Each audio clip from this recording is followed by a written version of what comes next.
আমন্ত্রণ সবাইকে ইসলামী ব্যাংক উন্নয়ন বাংলাদেশ অনুষ্ঠানে। সঙ্গে আছে আমি সৈয়দ আশিকুর রহমান। আজ আমাদের আলোচনার বিষয় ওষুধের লাগামহীন মূল্য বৃদ্ধি, জনভোগান্তি করণীয় কি।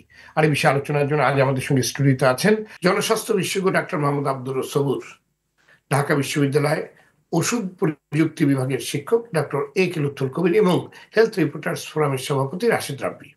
দর্শক, চাল, তেল, আলুর সঙ্গে পাল্লা দিয়ে দেশে ক্রমাগত বাড়ানো হচ্ছে ওষুধের দাম। মূল্য বৃদ্ধির প্রবণতা বিশ্লেষণ করে দেখা যাচ্ছে 2020 থেকে 34 বছর পর্যন্ত 4 বছরে প্রায় 90% ওষুধেরই দাম বেড়েছে।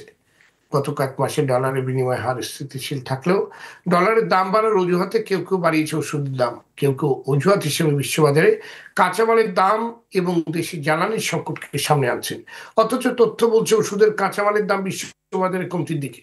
দেশে বর্তমানে 310টি নিবন্ধিত ওষুধ উৎপাদনকারী কোম্পানি রয়েছে। এর মধ্যে সরকারি নানান সুযোগ সুবিধা নিয়ে 58টি কোম্পানি বিশ্বের 157টি দেশে ওষুধ রপ্তানি করছে।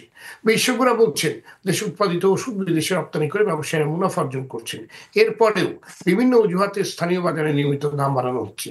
এতে চিকিৎসা ব্যয় বেড়ে যাওয়ায় চরম ভোগান্তিতে পড়েছেন অসহায় রোগী ও তাদের পরিবার।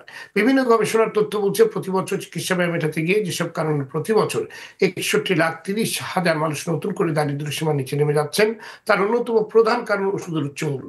এর সঙ্গে ওষুধের মান নিয়েও রয়েছে বহু অভিযোগ। এমন একটি বাস্তবতায় জনভোগান্তি কমাতে ওষুধের মূল্য সহনীয় পর্যায়ে রাখতে করণীয় নিয়ে আজ আমরা আলোচনা করব ইসলামী ব্যাংক উন্নয়ন বাংলাদেশ অনুষ্ঠানে। আলোচনায় আপনাদের স্বাগত জানাচ্ছি। জনাব রাশিদ রাব্বি, বাজারে হঠাৎ করে কোনো কোম্পানির ওষুধ না পাওয়া গেলেই বোঝা যায় ওষুধটির দাম বাড়ানো হবে। কোম্পানিগুলো ঠিক এই কৌশলেই রোগীদের জিম্মি করে বেপরোয়াভাবে ওষুধের দাম বাড়াচ্ছে বলে অভিযোগ উঠেছে।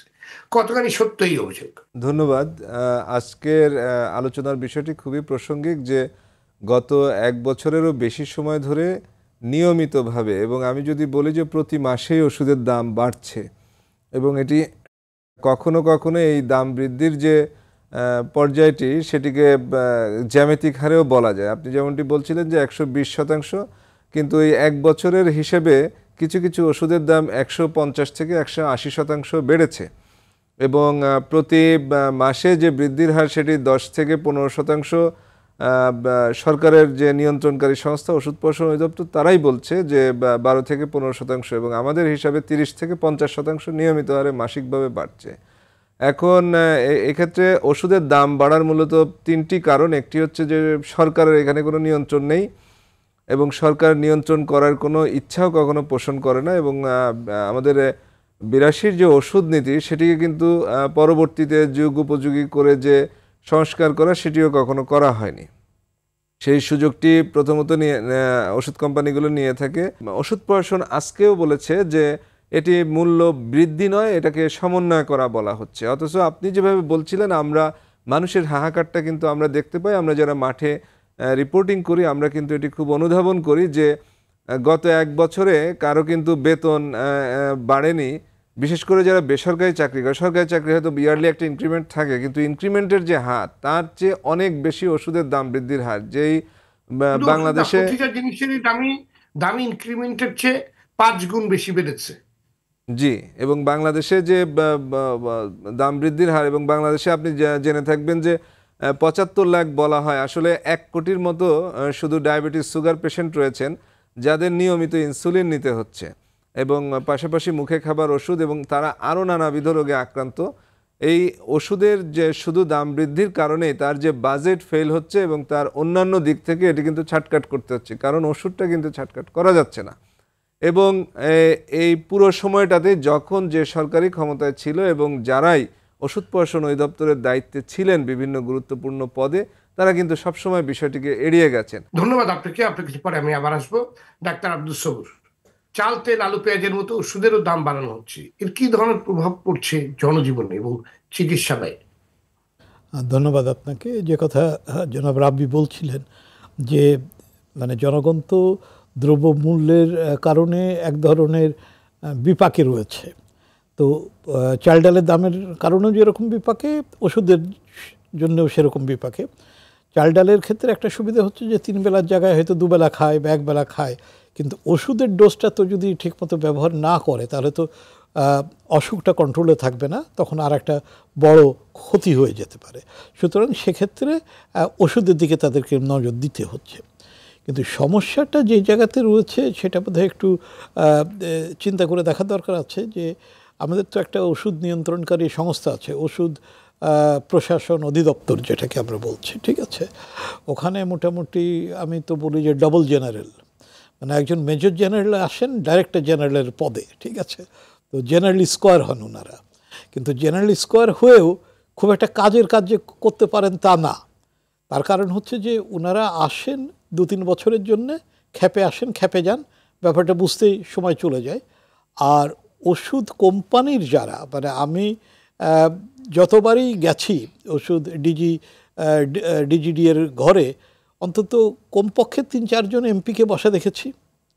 মানে ওষুধের ব্যবসাটা এরকম যে আমাদের এখন তার এমপি নেই, পার্লামেন্ট নেই, কিন্তু যখন এমপি আবার পার্লামেন্ট হবে তখনও দেখবেন অন্তত 6 ডজন এমপি ওষুধ কোম্পানির মালিক। তো সেই এমপিরা যখন ডিজিডি এর ঘরে এসে বসে থাকে তাহলে ডিজিডি এর ক্ষমতা কতটুকু তা তো বোঝাই যাচ্ছে। আর এমনিও আইন করে যে জিনিসটা করা হয়েছে, আইনে করা আছে যে যেটা এসেনশিয়াল ড্রাগ, যেটা 200-র উপরে একটা তালিকা আছে, সেইটার ক্ষেত্রে ওষুধ নিয়ন্ত্রণকারী কর্তৃপক্ষের কিছু সে আছে, কিছু 117টি আগে বলা হতো, কিন্তু আমি আসার আগে 2015 সালের ওষুধ নীতি আর একবার খুলে দেখলাম, অ্যাপেন্ডিক্সে 200-র উপরে 235-33-এর মতো লিস্ট রয়েছে, ঠিক আছে। এখন ব্যাপারটা হচ্ছে যে আর বাদ বাকি কিন্তু প্রায় 1700 ওষুধ আমাদের, আমরা যদি 200-250 কেউ এই লিস্টের ভিতর ফেলি, তার মানে কিন্তু মেজরিটি কিন্তু কমপ্লিটলি আনরেগুলেটেড, ওটা কোম্পানির হাতে ছেড়ে দেওয়া হয়েছে, তোমরা যা খুশি করো, ঠিক আছে। আর এইটার ব্যাপারে ওষুধ প্রশাসন অধিদপ্তরের কাছে যেতে হবে, ওষুধ প্রশাসন অধিদপ্তর তার সম্মতি দিলে সেটা কার্যকরী হবে, এবং অধিকাংশ ক্ষেত্রে সম্মতি দেন।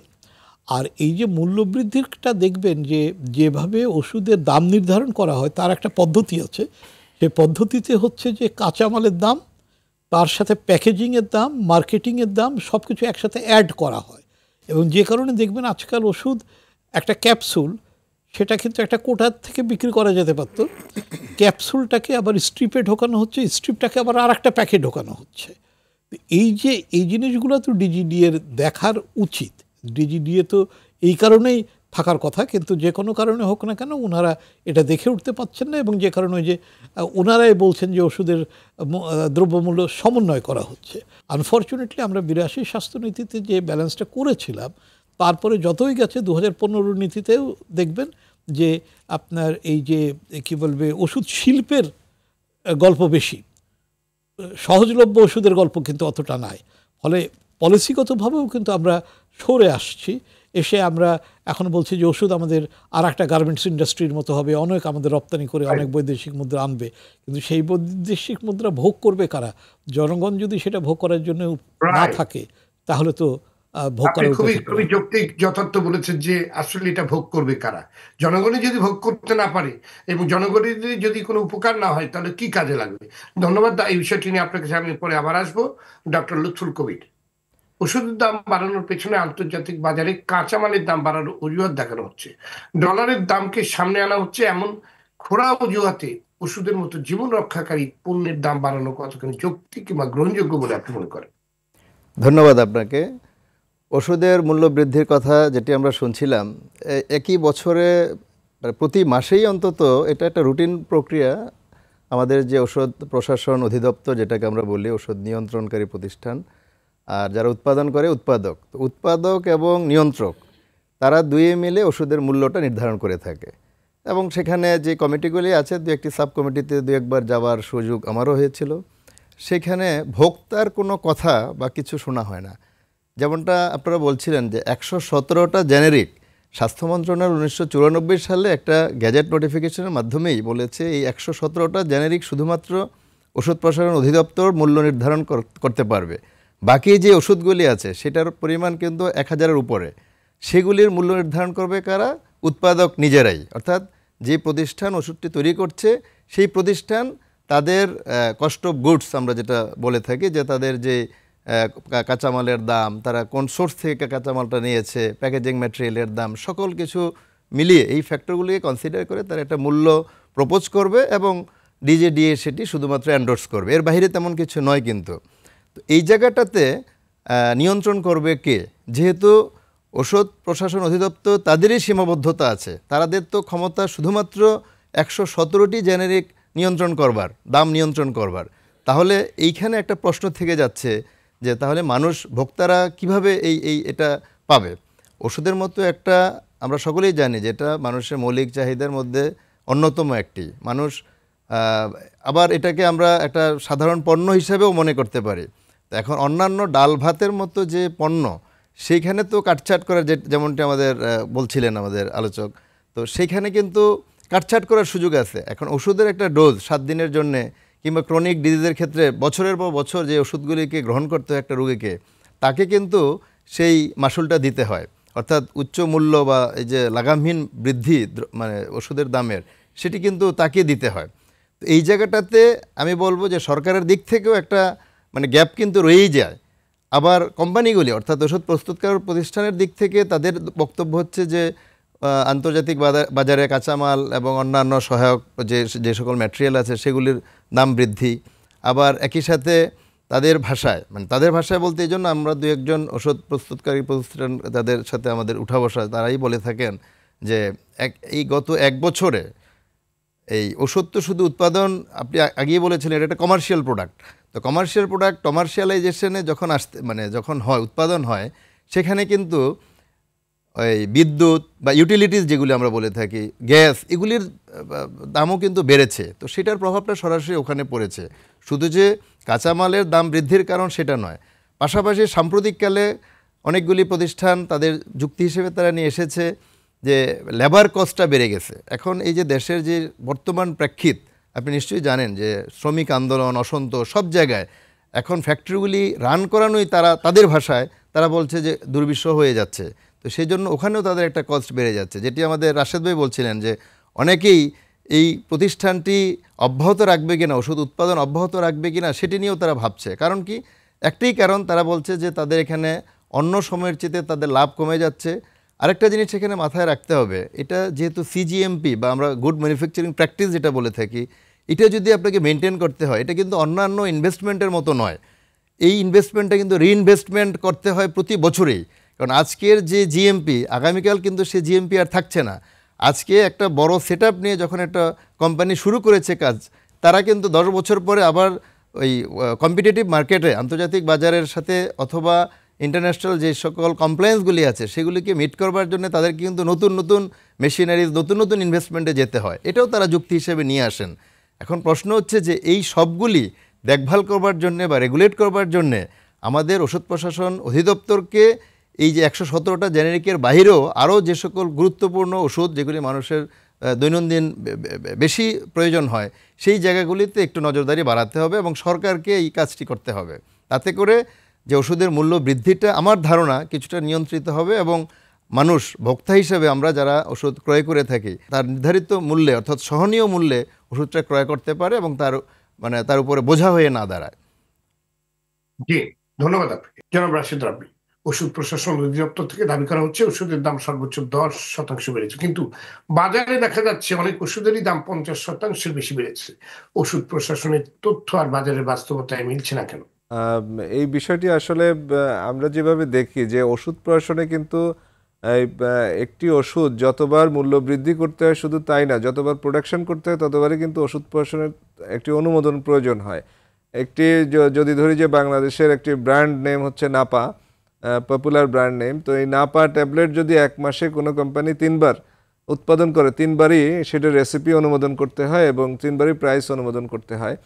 তো এই ক্ষেত্রে যেটি দেখা যায় যে কোম্পানির পক্ষ থেকে যখন রেসিপি দেওয়া হচ্ছে এবং রেসিপির যে সংশ্লিষ্ট পেপারসগুলো দেওয়া হয়, সেখানে কিন্তু কিছুটা ফাঁক থেকে যায়, মার্জিনাল যে রিটেল প্রাইস এমআরপির সঙ্গে সেখানে কিছুটা ফাঁক থেকে যায়। এই কারণে যে প্রস্তাবিত কাগজটি ওষুধ প্রশাসনে দেওয়া হয়, সেখানে ওষুধ প্রশাসন দেখতে পায় যে এরকম 10-12% হয়তো দাম বৃদ্ধি হচ্ছে। আমরা যখন দেখি যে 20-30% দাম বেড়েছে, ওষুধ প্রশাসন তখন দেখে যে 4-5%। আমরা যখন দেখছি যে 30-50% বেড়ে গিয়েছে, ওষুধ প্রশাসন তখন দেখতে পায় যে 10-12%। কারণ ওই ম্যাক্সিমাম রিটেল প্রাইসটা ওষুধ কোম্পানি কখনো বাজার যাচাই করে দেখে না। এবং আপনি জানেন যে আমাদের প্রত্যেকটি সরকারি প্রতিষ্ঠানের একটি নিয়ম আছে যে আপনি যাই জানতে চাইবেন যে আমি কোনো অভিযোগ পাইনি, আর যতক্ষণ পর্যন্ত ওই প্রতিষ্ঠানে লিখিত অভিযোগ দেয়া না হবে যে এই পর্যায় থেকে, আসলে আমরা যারা ভোক্তা পর্যায়ে রয়েছি তারাও কিন্তু ওই ওষুধ প্রশাসন যে প্রতিদিন গিয়ে লিখিত অভিযোগ দিচ্ছে এই কাজটি কিন্তু করা হয় না। ফলে ওষুধ প্রশাসন ওই যে অন্ধের মতো এই রেসিপি অনুমোদন করে দিচ্ছে প্রতিদিন, কিন্তু দামটা আসলে কত বাড়ছে এবং ভোক্তা পর্যায়ে কতটা বেড়েছে, ভোক্তাকে কত বেশি দাম দিয়ে কিনতে হচ্ছে সেটি কখনো তারা মনিটরিং করছে না। এবং এই মনিটরিং দায়িত্ব যেটি সবুর ভাই বলছিলেন যে এটি কে করবে, স্বাস্থ্য মন্ত্রণালয় করবে, ওষুধ প্রশাসন করবে নাকি বাণিজ্য মন্ত্রণালয় করবে, সেই দায় দায়িত্বের ভিতরে কেউ যাচ্ছে না। ওরা ওদের রুটিন ওয়ার্ক করে যাচ্ছে আর আমরা আমাদের নিয়মিত বেশি দামে ওষুধ কিনে যাচ্ছি। এরকম একটি ইঁদুর বিড়াল খেলা চলছে এখানে। জি, ধন্যবাদ আপনাকে ডাক্তার আব্দুস সবুর। ওষুধ প্রশাসন অধিদপ্তর জীবন রক্ষাকারী যেসব ওষুধের দাম নিয়ন্ত্রণ করে সেই তালিকায় ডায়াবেটিস, হৃদরোগ, গ্যাস্ট্রিকের মতো অসংক্রামক রোগের ওষুধ নেই। এটাকে আপনি কিভাবে দেখছেন? ধন্যবাদ আপনাকে। এই তালিকাটি হালনাগাদ করার একটা ব্যাপার আছে। যে কোনো তালিকা তৈরি করা হয় তো প্রাথমিকভাবে, এবং সময় সময় এটি হালনাগাদ করার একটা ব্যাপার আছে, কিন্তু যদ্দূর মনে হচ্ছে যে এইটি হয়তো অনেক দিন ধরে হালনাগাদ করা হয়নি। তার কারণ হচ্ছে যে এই যে অসংক্রামক ব্যাধির যে ব্যাপারটি, এটি গত 4-5 বছর বা 5-6 বছর হলো আমাদের নজরে এসছে। এখন আমরা বলি যে 67% নন কমিউনিকেবল ডিজিজ হচ্ছে আমাদের ডিজিজ বার্ডেন। তো এটি হচ্ছে কি যে ওই যে হালনাগাদ না করার ব্যাপার। কিন্তু আর একটা জিনিস আপনাদেরকে একটু বলি, সেটা হচ্ছে যে এই যে ওষুধের মূল্য বৃদ্ধির যে ব্যাপারটা, আমাদের বাংলাদেশ ব্যুরো অফ স্ট্যাটিস্টিক্স কিন্তু একটা টাইম টু টাইম একটা সার্ভে করে। আমাদের ইডিসিএল যেটা আছে, এসেনশিয়াল ড্রাগ কোম্পানি লিমিটেড, এটা যখন ওষুধ নীতির পরপরই তৈরি করা হয়েছিল। আমার প্রশ্ন এখানে সরকারি ওষুধ কোম্পানিগুলো কি করছে? আমি সেটা বলছি, সরকারের একটাই ওষুধ কোম্পানিগুলো না, আমাদের একটাই ওষুধ কোম্পানি, সেটা হচ্ছে essential drug company limited, EDCL নামে যেটাকে আমরা ডাকি। এবং এই ইডিসিএল এর সৃষ্টির পেছনে উদ্দেশ্যটাই ছিল যে ইডিসিএল মার্কেটের ব্যালেন্সটা তৈরি করবে। কিন্তু কালক্রমে এখন দাঁড়িয়ে গেছে কি, ইডিসিএল এর কাজ হয়েছে শুধু সরকারি প্রতিষ্ঠানে ওষুধ সরবরাহ করা, আর কোথাও তারা সরবরাহ করবে না। আর 2 নম্বর কথা হচ্ছে যে সরকারি প্রতিষ্ঠানেও তারা যথাযথ ওষুধ সরবরাহ করতে পারছে না। অথচ ইডিসিএল এর কিন্তু একটা বিশাল সুযোগ ছিল মার্কেটে একটা ব্যালেন্স আনা। কেন গভর্নমেন্টকে ইন্টারফেয়ার করতে হবে, তো তা না হলে মার্কেট তো মার্কেটের হাতে ছেড়ে দিলে হবে না, তাহলে তো আপনার আনরেগুলেটেড কম্পিটিশন হবে। সেক্ষেত্রেও কিন্তু আমরা খুব বেশি মুন্সিয়ানার পরিচয় দিতে পারিনি, যদিও আমাদের একটা ইডিসিএল আছে। ইডিসিএলটাকে আমরা সম্প্রসারিত করছি, আমরা বগুড়াতে ফ্যাক্টরি করেছি, গোপালগঞ্জে ফ্যাক্টরি করছি, খুলনাতে কন্ডম বানাচ্ছি। কিন্তু এসেনশিয়াল ওষুধের সরবরাহের ক্ষেত্রে মার্কেটে যে ইন্টারফেয়ার করার দরকার ছিল, এটা কিন্তু সরকারের একটি কোম্পানি, এবং এটার ওই যে গভর্নিং বডির চেয়ারম্যান কিন্তু সচিব অথবা মন্ত্রী, ঠিক আছে, এটা একেবারে সরকারের। কিন্তু সেটাকে দিয়েও আমরা কিন্তু মার্কেট রেগুলেট করতে পারছি না, ওষুধ প্রশাসন অধিদপ্তরকে দিয়েও করতে পারছি না। তাদের সক্ষমতার যথেষ্ট ঘাটতি আছে, তাদেরকে দোষ দিয়ে লাভ নেই। তাদের লোকবলের গল্প হচ্ছে, যদি তারা 700 মানুষ চায় ফাইন্যান্স মিনিস্ট্রির কাছে, ফাইন্যান্স মিনিস্ট্রির কেরানি একজন কেটে 300 করে দিবে। কিন্তু র্যাবের একটা ব্যাটালিয়নের জন্য যদি দেওয়া হয়, ফাইন্যান্স মিনিস্ট্রি কিন্তু বাড়ি এসে পারমিশনটা দিয়ে যায়। তো আমাদেরও অসুবিধা আছে, আমরাও প্রতিষ্ঠানগুলোকে তৈরি করিনি, প্রতিষ্ঠানগুলোকে তৈরি করতে সক্ষমতা দেখায়নি। সব মিলিয়ে এরকম একটা অরাজকতার অবস্থার ভিতরে আমরা এসে পড়েছি। ওষুধ উৎপাদনের কাঁচামালের ক্ষেত্রে বাংলাদেশ ব্যাপকভাবে আমদানি নির্ভর। এই আমদানি নির্ভরতা কমানোর সুযোগ কতখানি আছে বলে আপনি মনে করেন, এবং ওষুধ উৎপাদনের ব্যয় কমাতে করণীয় কি? এটা আমরা সকলেই জানি যে আমাদের যে ওষুধের কাঁচামাল সেটি বিদেশ থেকে আনতে হয়, আমদানি করতে হয়। কারণ আমাদের সকল প্রোডাক্টই হচ্ছে জেনারিক প্রোডাক্ট, আমরা নিজেরা তো এখানে কিছু করছি না। তো সুতরাং আমরা এখানে যতদিন পর্যন্ত কাঁচামালের যোগান আমাদের দেশে তৈরি করতে না পারবো বা দিতে না পারবো, আপনি নিশ্চয়ই জানেন মুন্সিগঞ্জের গজারিয়াতে একটি এপিআই ওষুধ শিল্প পার্ক বলে একটা প্রতিষ্ঠান আমরা গত 25 বছর তো হবেই আমার ধারণা, 25 বছর ধরে শুনে আসছি। তো এটি এই পর্যন্ত বেশ কয়েকটি সরকারও বদল হয়েছে। প্রত্যেক সরকার এসেই তাদের কমিটমেন্টের মধ্যে থাকে যে একটি যুগোপযোগী অত্যাধুনিক ওষুধ শিল্প পার্ক আমাদের দেশে তৈরি হবে, যেখানে গবেষণা হবে, সিনথেসিস হবে, হ্যাঁ, এবং কাঁচামাল উৎপাদনের ব্যবস্থা তৈরি হবে। তো এটা হচ্ছে সরকারের দিক থেকে খুব আশাবাদ। আপনি নিশ্চয়ই জানেন যে আমরা যে এই এলডিসিভুক্ত দেশ হিসাবে আমরা যে শুল্ক যে সুবিধাটা পাই সেটি কিন্তু আমাদের শেষ হয়ে যাবে। আর যখনই আমরা সম্ভবত 2026-এ যখন আমাদের মধ্যম আয়ের দেশে আমরা পরিণত হব, তখন কিন্তু আমি চাইলেই ওষুধের দাম এই অল্প মূল্যে অর্থাৎ শুল্ক ছাড়া আমরা যে ওষুধটা আমদানি মানে র মেটেরিয়ালটা আমদানি করে থাকি সেটা কিন্তু আর পারবো না। সেই ক্ষেত্রে ওষুধের দাম আরও কয়েক গুণ বেড়ে যাবে। তো সেটা বহু বছর ধরেই ওষুধ কোম্পানিগুলি তারা জানে। তো তারা এটাও জানে যে বোধহয় 2026-এর পর আবার 10 বছর আমরা সে রেয়াতটা পাবো, এরপরে আবার 10 বছর পাবো, এইভাবে পেতে পেতে পেতে পেতে বোধহয় এই ব্যবসাটা চলে যাবে। কিন্তু বাস্তবতাটা হচ্ছে সরকারের নজরদারি ছাড়া বা সরকারের উদ্যোগ ছাড়া এই ধরনের একটি শিল্প পার্ক করা সম্ভব নয়। পাশাপাশি ওষুধের দাম বৃদ্ধির ব্যাপারে যে কথাটা আসছে, এখানে কিন্তু একটা বড় অঙ্কের টাকা মানে কস্ট এখানে কিন্তু, যেটি আমাদের রাশেদ ভাই বলছিলেন যে অন্য খাতে চলে যায়। অন্য খাতে বলতে তাদের একটা মার্কেটিং কস্ট বলে ওষুধ কোম্পানিগুলি বলে থাকে, যে সেখানে তাদের প্রায় 30% খরচ কিন্তু তাদের সেখানে চলে যায়। তাহলে সেটা তো ভোক্তার পকেট থেকে, আমাদের পকেট থেকেই চলে যায়।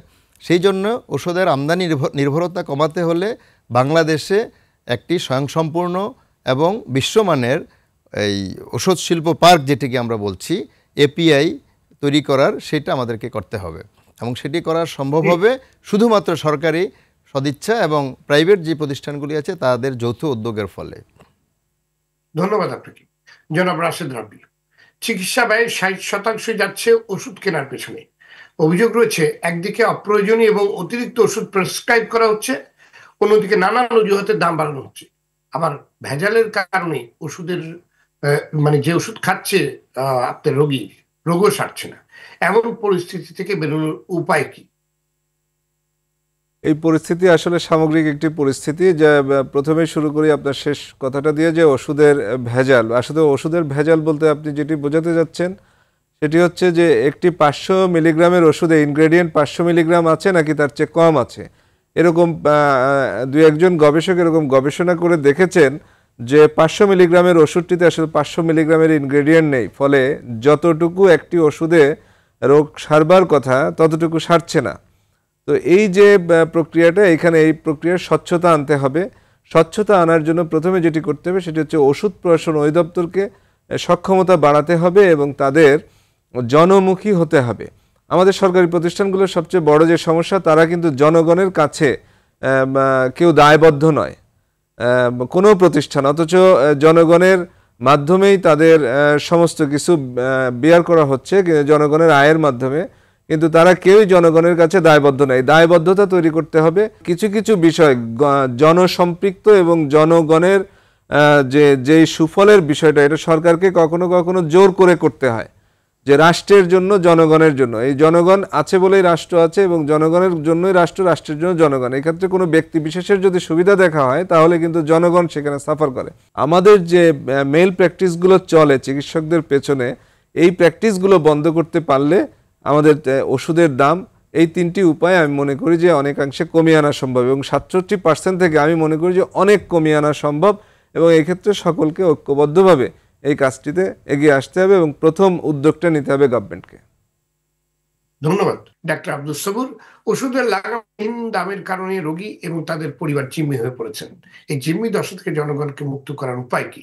দায়িত্ব কার? সরকারই হচ্ছে জনগণের জন্য এবং জনগণের ভরসার জায়গাটা হচ্ছে সরকার। এখন সরকার এটা নিজে করবে না কাউকে দিয়ে করাবে, সেটি হচ্ছে সরকারের নিজস্ব ব্যাপার। কিন্তু এই দায়িত্ব থেকে সরকার সরে আসতে পারবে না, সরকার এটা অস্বীকারও করতে পারবে না। এবং আপনি কয়েকটা জিনিস যদি আমরা খেয়াল করবেন, এই যে ঢাকা শহরে আমরা বোধহয় 1-2 মিনিট হাঁটলেই একটা ওষুধের দোকানে দেখা পাবো। তার মানে ওষুধের দোকান করাটা কতটা লাভজনক, যে কারণে এত অহরহ ওষুধের দোকান তৈরি হচ্ছে। খেয়াল করে দেখেন যে ওষুধের ব্যবসাতে প্রচুর লাভ, যে কথাটা আমি বলছিলাম। এবং মোটামুটি ওষুধের কোম্পানি ওষুধের এই যে দোকানদারদেরকে যে ওষুধ দামে ওষুধ সরবরাহ করে, সেখানে 40-50% লাভের গল্প থাকে। কিন্তু অনেক ওষুধের দোকানদার অথবা আমরাও যখন বাল্ক পারচেজে চলে যাই, বাল্ক পারচেজে গেলে পরে আমরা মোটামুটি 30-35% কম দামে কিন্তু ওষুধ কিনতে পারি। তো তার মানে 30-35% বা 40% কম দামে ওষুধ বিক্রি করার পরও এই যে ওষুধ কোম্পানিগুলো যথেষ্ট লাভ করবে, ওষুধ কোম্পানিগুলো যে লাভ করতে পারবে না, ওষুধ কোম্পানিগুলো যে এই যে গার্মেন্টসের যে গল্প 25 বছর ধরে শুনে আসছি আমরা, সেই গল্প এখন ওষুধ কোম্পানিগুলো আমাদের শোনানোর চেষ্টা করতেছে যে তাদের পক্ষে ব্যবসা করা কঠিন হয়ে যাবে। কিন্তু ব্যবসা করা যদি কঠিন হয় তাহলে তারা এরকম মানে কমিশন দিয়ে কি করে ওষুধ করে। সোজা দাগে যদি আমরা হিসাব করি যে বাজারে কত ধরনের ওষুধ আছে এবং আমাদের ওষুধ প্রশাসন অধিদপ্তরের টেস্টিং ল্যাবরেটরিতে বছরে কতগুলো ওষুধের টেস্ট করার সক্ষমতা আছে, এই দুটো তথ্য পাশাপাশি দাঁড় করালে আমরা দেখব যে কোনো সময় 2/3 মার্কেট আনরেগুলেটেড। মার্কেট যদি 2/3 আনরেগুলেটেড থাকে, জনাব রাব্বি যেটা বললেন যে 500 মিলিগ্রামের জায়গায় 200 মিলিগ্রাম আছে, তাও তো 200 আছে। যদি ওখানে হলুদের গুঁড়া অথবা বালি দিয়ে রাখে ক্যাপসুলের ভিতরে, করার কিছু নেই, কারণ মার্কেট তো আনরেগুলেটেড, মার্কেট তো আমরা রেগুলেট করতে পারছি না। এক্ষেত্রে আপনি খেয়াল করে দেখেন যে কাজটা কিছুদিন আগে শুরু হয়েছিল, সরকার পরিবর্তনের জন্য এটা আটকে গেছে, হয়তো পরে আবার শুরু হবে। সেটা হচ্ছে যে আমরা যে এই যে বাচ্চাদের টিকা যে পাই, আমরা টিকা দেওয়ার জন্য যে ভ্যাকসিনগুলো পাই, এই ভ্যাকসিনগুলো গাভী আমাদেরকে সরবরাহ করতে বিনামূল্যে, এবং 2027 সালের পর থেকে গাভী আর এটা সরবরাহ করবে না, এটা 3-4 বছর আগে থেকে ডিক্লেয়ার করেছে। তার মানে 27-এর পরে সরকারকে নিজের পয়সা দিয়ে এটা কিনতে হবে। তো সরকার চিন্তা করে দেখছে যে ওষুধ যদি, এই ইঞ্জেকশন যদি আমাকেই কিনতে হয়, তাহলে ইঞ্জেকশন আমি তৈরি করব না কেন। এবং এশিয়ান ডেভেলপমেন্ট ব্যাংক মোটামুটি সরকারকে টাকা দিতে রাজি হয়েছে, আর একটা প্রতিষ্ঠান টেকনোলজি দিতে রাজি হয়েছে, এবং গোপালগঞ্জে ভ্যাকসিন তৈরি করার প্লান্টও বসানোর কাজ শুরু হয়ে গিয়েছে। ফলে এইরকম এই ইনগ্রেডিয়েন্ট তৈরি করার উদ্যোগ যদি সরকার নেয়, এখানে দাতা সংস্থারও অভাব হবে না, এবং আপনার যারা এই টেকনোলজি ট্রান্সফার করবে তাদেরও অভাব হবে না। শুধু খেয়াল রাখবেন 1982 সালে ডক্টর জাফরুল্লাহ চৌধুরী গণস্বাস্থ্য ফার্মাসিউটিক্যাল যখন তৈরি করেছিল, এর পয়সাও বাইরে থেকে এসেছিল, এর প্রযুক্তিও বাইরে থেকে এসেছিল। সুতরাং বাংলাদেশের একটা সুনাম আছে ওষুধের ব্যাপারে পৃথিবীব্যাপী। এটা আবার ওই একই কথা, উদ্যোগ নেওয়ার গল্প। উদ্যোগ যদি সরকার থেকে নেয় তাহলে এখানে পয়সাও সমস্যা না, প্রযুক্তির সমস্যা না, কিন্তু সরকারকে উদ্যোগ নিয়ে রাস্তাটা দেখাতে হবে। এবং সরকারের সবসময় কাজই হচ্ছে রাস্তা দেখানো। সরকার কিছুটা রাস্তা দেখালে তখন দেখবেন প্রাইভেট সেক্টর এসে হাজির হয়ে যাবে, তখন সরকার হয়তো রেগুলেশনের দিকে নজর দেবে। তো উদ্যোগগুলো নেওয়ার দরকার আছে। ধন্যবাদ আপনাকে। আমাদের আলোচনা একেবারে শেষ পর্যায়ে। ডাক্তার লুৎফুল কবির, স্বাস্থ্য খাতের সংস্কারে কমিশন গঠন করা হয়েছে, ওষুধের দাম, উৎপাদন এবং কাঁচামালের ব্যাপারে কি ধরনের সংস্কার আনার সুযোগ আছে বলে আপনি মনে করেন? আমি সুনির্দিষ্টভাবে যে কথাটি নিয়ে আলোচনা হচ্ছে, ওষুধের পলিফার্মেসি প্র্যাকটিস আমরা বলে থাকি, যে একটা প্রেসক্রিপশনে এক ধরনের একটা অ্যান্টি আলসারেন্ট ওষুধ, আমরা ওমেপ্রাজল গ্রুপের একটা ওষুধ, আপনি একটা প্রেসক্রিপশনে দেখবেন যে 3টা প্রতিষ্ঠানের বা 3টা কোম্পানির বা 4টা কোম্পানির ওই ওষুধটা লেখা আছে। কেন? কারণটা হচ্ছে ওই যিনি প্রেসক্রিপশন দাতা বা প্রেসক্রাইবার যিনি, তিনি 3 জনকে খুশি করেছেন। 3 জনকে খুশি করার মানে কারণে 3টা তাকে লিখতে হয়েছে। এখন এই জায়গাটা একটা তো ইনস্টিটিউশনাল প্র্যাকটিসের মধ্য দিয়ে আমরা সুপারিশ করতে পারি, সংস্কার কমিটিকে আমরা অনুরোধ করব, আপনারাও গণমাধ্যমের মাধ্যমে মানে মধ্য দিয়ে করতে পারেন, এই মেসেজগুলি পৌঁছাতে পারেন তাদের কাছে, যে ইনস্টিটিউশনাল প্র্যাকটিস হলে ব্যক্তিগত প্র্যাকটিসের বাহিরে, তাহলে একটা সুনির্দিষ্টভাবে এই জায়গাটা নিয়ন্ত্রণ করা সম্ভব।